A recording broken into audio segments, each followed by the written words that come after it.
Buenos días.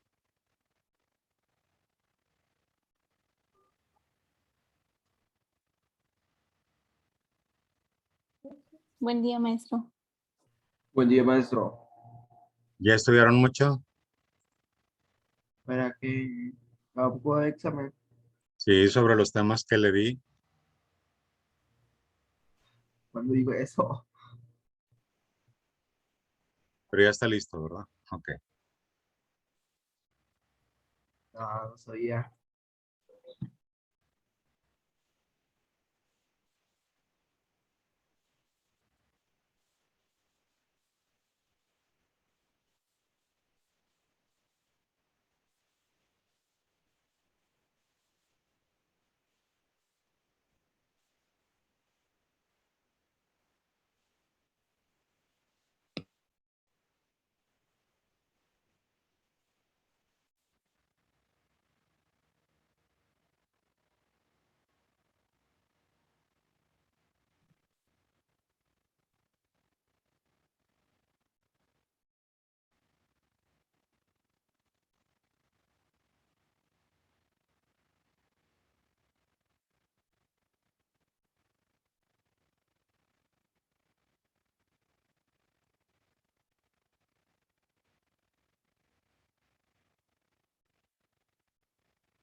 Odalis, ¿ya se encuentra Odalis?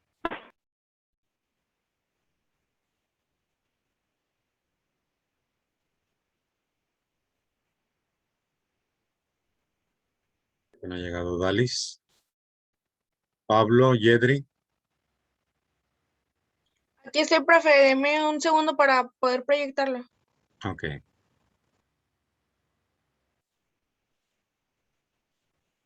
Pablo, ¿se encuentra Pablo?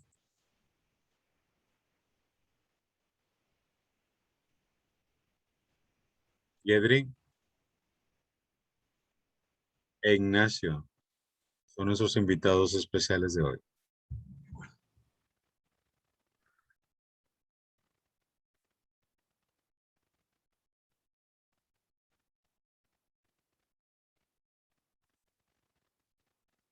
Está llegando Ignacio.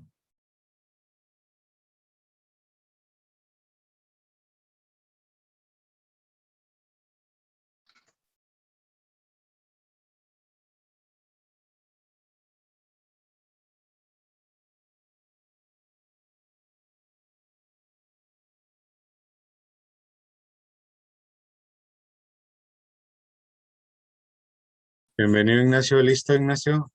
Para comenzar.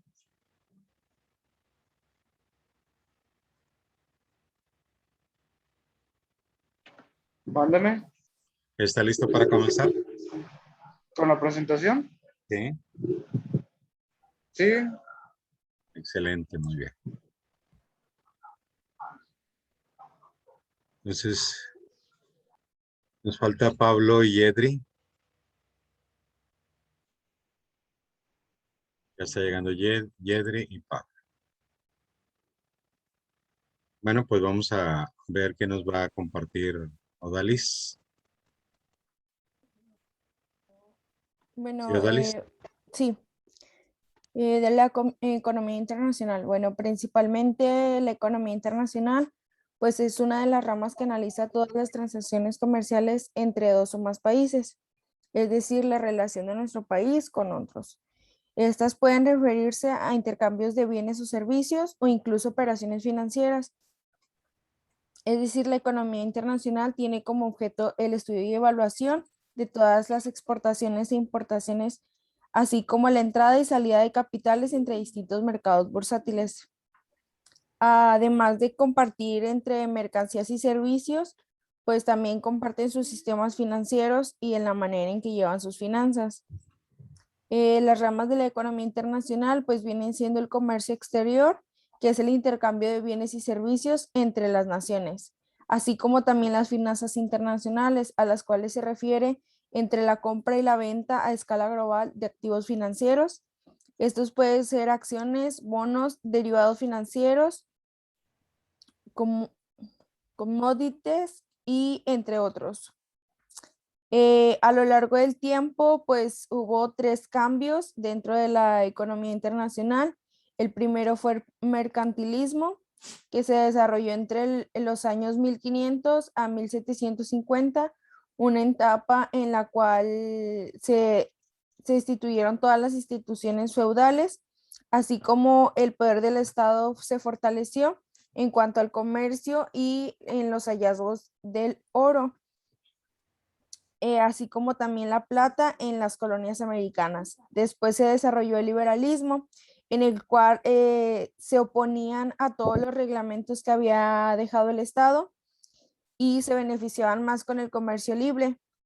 Después vino la revolución industrial, en la cual se convierte toda la liberación y se aumenta la importancia de todo capital y el capitalista, y se aumenta la producción de las distintas empresas.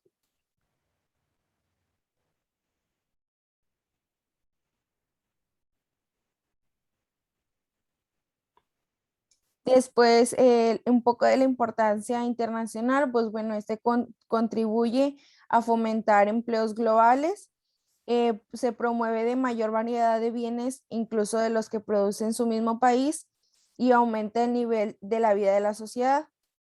El problema que resuelve el comercio internacional, pues es la imposibilidad de los países que se autosubasten, es decir, que ya el mismo país por necesidades no puede producir todos los servicios o bienes que requiere su sociedad, es decir, que acude a otras entidades para así poder subastarse.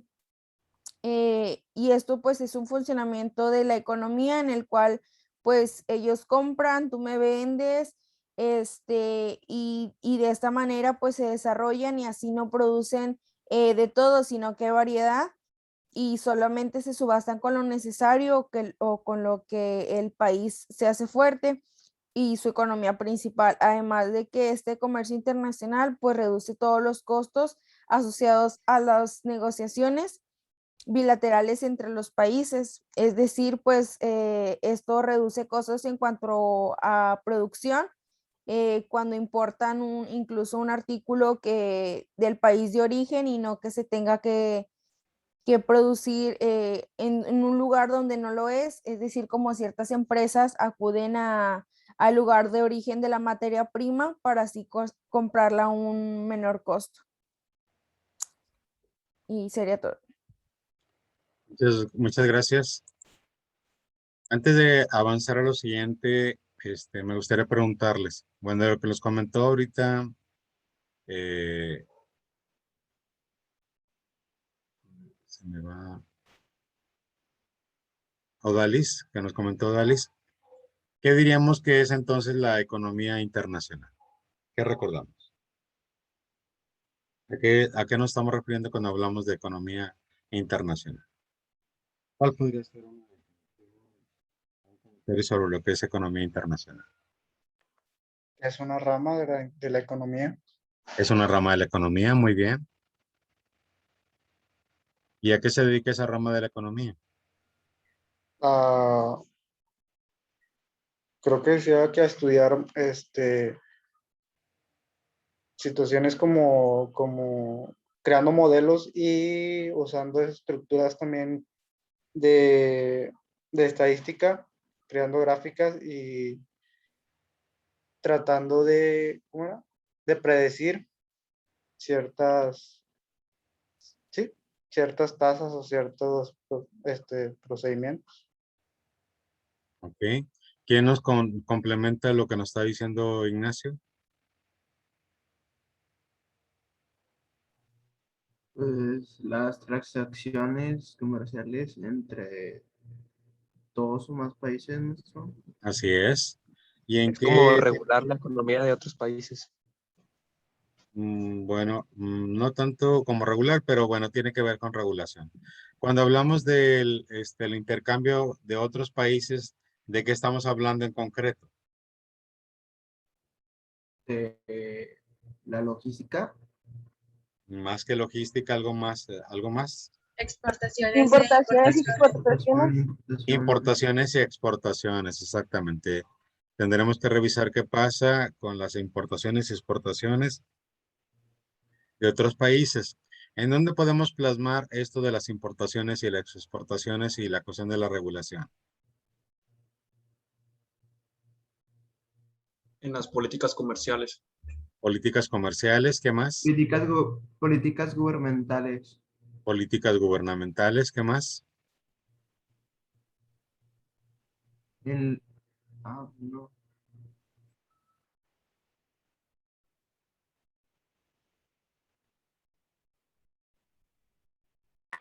En tratados comerciales entre países. En tratados comerciales, tratados y acuerdos comerciales, exactamente. Siguiente pregunta. ¿Tendrá alguna división la economía internacional?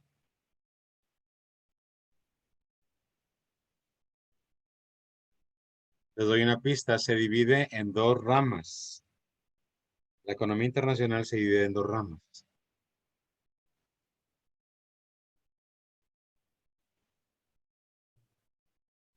Bueno, tome nota para que lo recuerden. Macro y microeconomía, ¿no? No, eso es de economía, pero cuando hablamos de economía internacional estamos hablando de una rama de la economía y a su vez la economía internacional se va a dividir principalmente en dos áreas, comercio exterior Y finanzas. y finanzas internacionales. Así es. ¿Y cuál sería la división, la naturaleza de cada una de estas áreas, puesto que están muy relacionadas? ¿Cómo distingo cuando voy a estar hablando de finanzas o cuando voy a estar hablando de comercio? ¿Qué tendría que haber en el medio para estar hablando de comercio?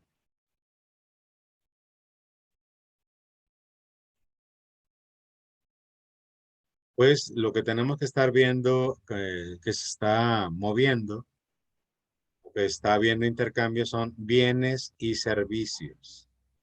Cuando hablamos de intercambio de bienes y servicios entre las naciones, estaremos hablando de comercio exterior. Sin embargo, aparte de los bienes y servicios, ¿qué se pueden negociar entre los países? Pues se pueden comprar, así dígame, No, perdón. Prosiga. sí, se pueden intercambiar, comprar y vender activos financieros. ¿Cómo qué tipos de activos financieros podrían negociarse a nivel internacional? Ya dijimos que comercio exterior son bienes y servicios. Y en finanzas estamos diciendo que se intercambian activos financieros. ¿Cuáles podrían ser algunos ejemplos de activos financieros? Nos mencionó ahorita su compañera algunos.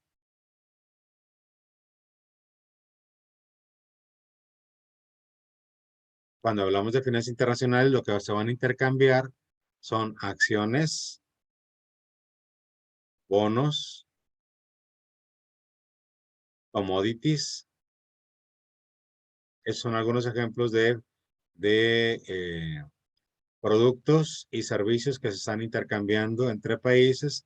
Y si estamos hablando de ese tipo de productos o servicios, estamos hablando de finanzas internacionales. La línea es un poco sutil entre lo que es finanzas internacionales y comercio exterior, porque es la naturaleza de lo que se está intercambiando, pero sigue siendo un intercambio entre países. En el intercambio de productos y servicios hay una característica muy importante que ya algún economista lo observó y que se aprovechó entre los países. ¿Cuál es la base de hacer un intercambio entre países? ¿Cuál sería la base? ¿Bajo qué concepto?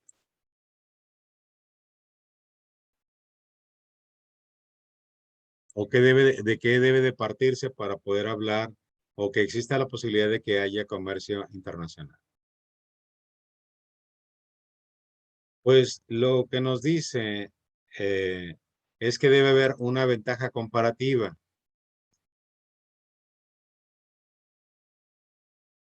¿Qué será entonces una ventaja comparativa?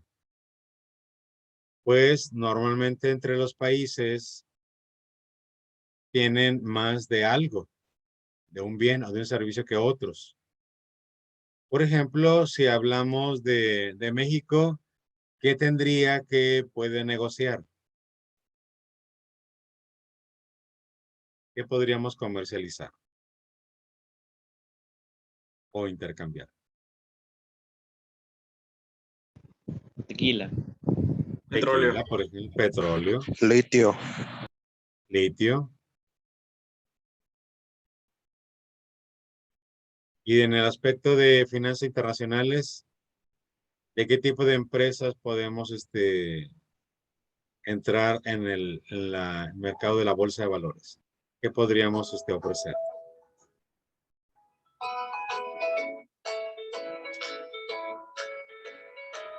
Yo tengo entendido que la Liga MX está cotizada en la bolsa de valores. ¿Ok? Y podríamos hablar de algunas empresas importantes que seguramente, por la importancia que han desarrollado, pues la gente quiere comprar acciones de esas empresas, ¿verdad?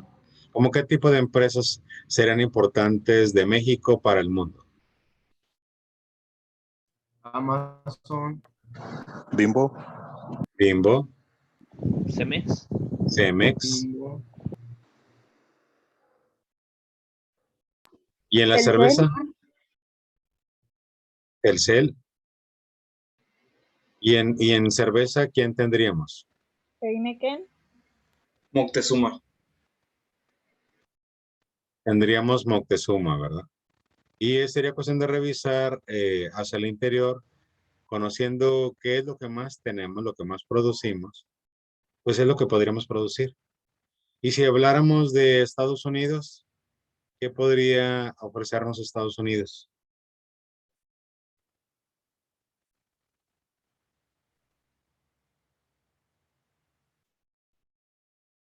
¿Qué sería una de las industrias más fuertes de Estados Unidos? Apple y Microsoft, ¿no? ¿Cuál, perdón? Apple y Microsoft.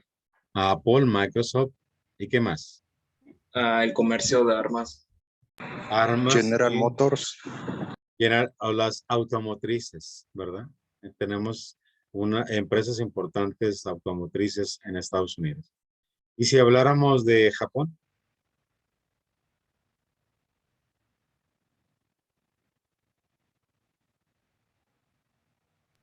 Nissan. ok, les pongo también otra opción, Francia. Francia, ¿qué podría ofrecer?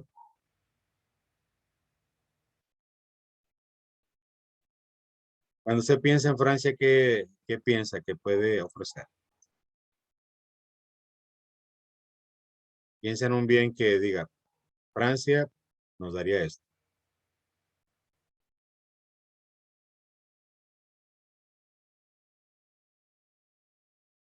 ¿No se le ocurre? Francia tiene una industria que se llama Safran, que es de reparación de aeronaves, o sea, de aviones, ¿De pero no sé si. acuerdo? Cuando usted piensa en Francia, algo muy sencillo es pensar en vinos. Puede pensar en queso. En puede perfumes pen- también, ¿no? Y en perfumes, así es. AXA es francesa, la aseguradora. ¿De acuerdo? Entonces ahí tenemos algunas opciones, pero ya revisaremos más a detalle para saber qué es lo que nos ofrece. Dentro de todo esto, no sería posible si no hubiera desarrollado un fenómeno que tiene que ver con todos los países. ¿Qué concepto me está refiriendo que tiene que ver con todos los países? El intercambio con todos los países. De tal manera que, por ejemplo, en la vida cotidiana, digamos, de México, usted puede utilizar, ¿qué le digo? Zapatos de Brasil, zapatos de la India, zapatos de Italia, Puede utilizar ropa lo mismo que de China, que de, no sé, de países del Oriente. Puede pensar en que a lo mejor usa un traje con telas de Gran Bretaña, no sé, de muchos países. Pero ¿qué concepto está detrás de todo esto?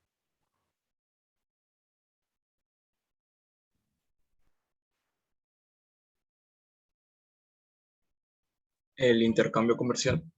Por ahí va. Es más, se la pongo fácil. Tiene que ver con los globos. La globalización. La globalización, exactamente. Si la globalización no se hubiera dado, sería muy difícil tener intercambio con todos los países. Y eso da la oportunidad de que podamos aprovechar las ventajas comparativas de otros países y nosotros aprovechar las nuestras con otros países también. Pero es la globalización. Luego entonces tenemos que revisar un poco más sobre el aspecto de la globalización. Ahora yo le decía que esto de las ventajas comparativas ya había sido propuesto por alguien. ¿Quién estableció un trabajo sobre ventajas comparativas? Y el concepto de Nosotros, ventaja, profe. ¿quién? Yedro y yo. No, pero me refiero que de autores economistas, ¿quién comenzó a trabajar las teorías de ventajas comparativas? Y además, la ventaja comparativa también tiene que ver con la ventaja absoluta. ¿Quién hablaba en el principio de ventaja absoluta, por ejemplo? Smith. Adam Smith. Y el Y, otro fue David. y el otro fue David, ¿qué? David, Ricardo, creo. no me acuerdo David qué más. Ricardo, así es, David Ricardo. Entonces, tenemos que conocer un poquito más de trabajo. A lo mejor no son tan sencillos los escritos que encontramos de Adam Smith o de David Ricardo, pero seguramente porque además son personas muy serias que no solamente se dedicaron a discurso, ¿no? De decir, tratar de convencer con el discurso sobre lo que ellos consideraban como importante, sino que incluso desarrollaron su modelo con base también explicarlo con gráficas, con modelos matemáticos, para que tuviera el suficiente soporte de las teorías que estaban lanzando al mundo, de la ventaja absoluta y lo que serían las ventajas comparativas. Bueno, pues son algunas de las cosas que tenemos de por qué es importante la economía internacional y además de que sabemos que después de un tiempo en que las economías fueron cerradas, que solamente consumían lo hecho en cada país, pues se dieron cuenta que es absurdo querer hacer cosas que no es de su naturaleza o de sus recursos. Imagínese a lo mejor un estado que se encuentre aquí en México, en el centro de la República, digamos, un estado del centro de la República. Aguascalientes. Por ejemplo, Aguascalientes. Y si fuera Aguascalientes, ¿qué pensaría que en lugar de pensar en traer del pescado del mar, hiciera sus propios eh, estanques donde tendría sus propios peces y que tuviera sus peces? ¿Qué pensaría de ello? Que tuviera sus propias langostas, sus camarones. ¿Le da sentido esto? O por ejemplo, cuando hablamos de lugares como Oaxaca, donde, y no solamente Oaxaca, otros estados, donde usted quiere tener restaurantes de carne de res, ¿sí? Pero no tienen ganado. Además, no tienen terrenos apropiados para el ganado. ¿No sería más fácil traerla de otros lugares la carne? ¿O qué pasa con lugares como Nuevo León, donde no tiene tantos cultivos y quisiera dedicarse a producir todo lo que son frutas y verduras? ¿Qué dirían las empresas? pues mejor hago lo que yo sé hacer, genero riqueza y compro todo aquello que no tengo tanta facilidad. Bueno, pero vamos a escuchar ahora a sus compañeros que nos traen sobre el siguiente tema, que sería hablar un poco más sobre las ventajas comparativas que hemos estado comentando ahorita. Yedri y Pablo, ahí están. Vamos a ver qué nos platica sobre las ventajas comparativas. Bueno, nosotros hicimos el análisis de la ventaja competitiva, de hecho, basado en el país de China. Excelente, felicidades. Me tocó con mi compañero Pablo y pues servidora. A ver qué nos van a platicar. Es que no avanza. Ok. Primero que nada, debemos dejar en claro pues, que es una ventaja competitiva. Realmente una ventaja competitiva es directamente lo que nos diferencia de los demás. Pueden ser características que marcan la diferencia entre nosotros y nuestra competencia, y esto es aplicable en cualquier nivel y aspecto, tanto como a la miscelánea de la esquina como a nivel países. Estos son manifestables de varias maneras, y no solamente se busca una diferenciación, porque existen varios tipos de diferenciación, existe la positiva y la negativa. Nosotros queremos una separación del resto, pero que nos posicione de una manera mejor, es decir, una diferenciación positiva. Eso es lo que realmente a grandes rasgos es una ventaja competitiva, lo que te hace directamente diferente a los demás de una forma positiva. Y pues, ¿cómo se crea? Se da más que nada por los cambios, y existen dos tipos de estos cambios. Son los relacionados con el macroentorno, es todo lo que tiene que ver con el mercado. Son factores que no dependen de nosotros, y los internos, que son relacionados con nuestra propia organización, que pertenecen a nuestro microentorno. Entonces, resumiendo, una ventaja competitiva se crea debido a la definición tanto como de los clientes, de los productos y de las mismas estrategias del mercado, ya que siempre están en constante cambio. Como decíamos, el producto puede sufrir cambios como avances tecnológicos, mejor seguridad, no lo sé, mejor durabilidad. Es decir, como pongamos el ejemplo de un coche, cada año está cambiando el modelo, y pues lo que cambia es la seguridad, todas las características de este coche. Las características del mercado pues simplemente son los cambios que el mismo cliente genera, es decir, las tendencias del mercado van cambiando día con día. Y pues en nuestro microentorno como empresa, pues nosotros igual cambiamos de valores, de estilo, y primordialmente puede ser esto más basado como en nuestra filosofía por medio de empresa, y eso como que sería a grandes rasgos porque se crea una demanda competitiva. Ya hablando de China. Ok, ahora más de estructurado, una ventaja comparativa también sería a los recursos naturales.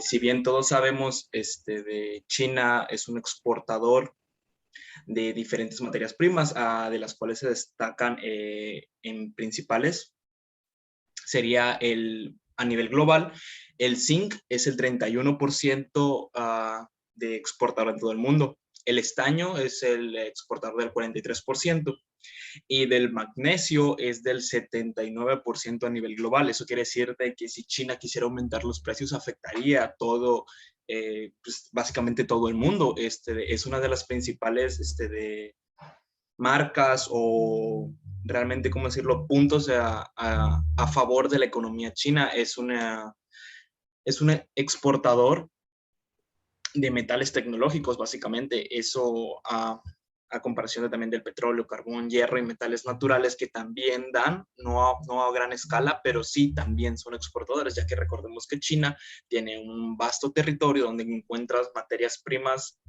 bruto, básicamente. Siguiente, por favor.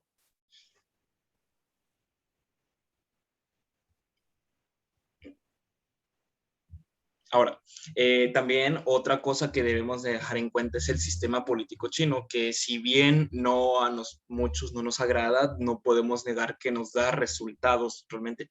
Desde que abrieron su economía en el 84 más o menos me parece, hasta el punto de ahora lo único que han hecho es crecer. También tenemos que recordar los cambios políticos chinos, que del Partido Socialista se consolidó en un multipartidista que bien tiene Partido Socialista, Revolucionario y otro que no mal recuerdo, que en conjunto todos se combinaron para formar una cooperación multipartidista. ¿Esto qué quiere decir?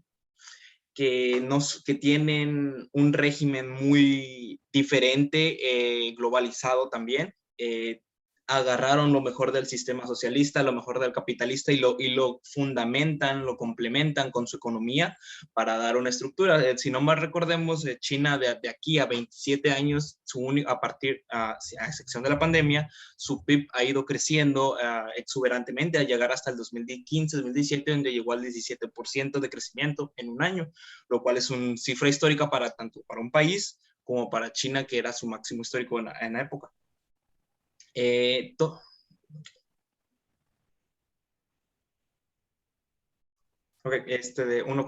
Todo esto del sistema político se debe...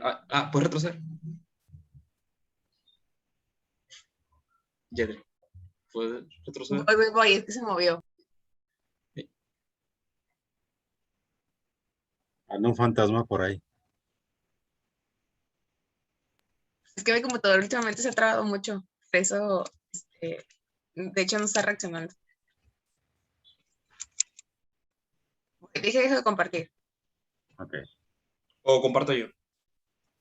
Sí, por Bueno. eso te decía que compartieras tú, Ahora, porque mi voy a computadora compartir. se traba. Bueno, Pablo, se queda poco tiempo de la llamada. Para no cortarlo, vamos a salirnos y regreso enseguida, luego para que no se corte. Para que Ok. antes de compartir mejor en la nueva videollamada. Regreso pronto, muchachos, tan pronto como pueda. En un minuto.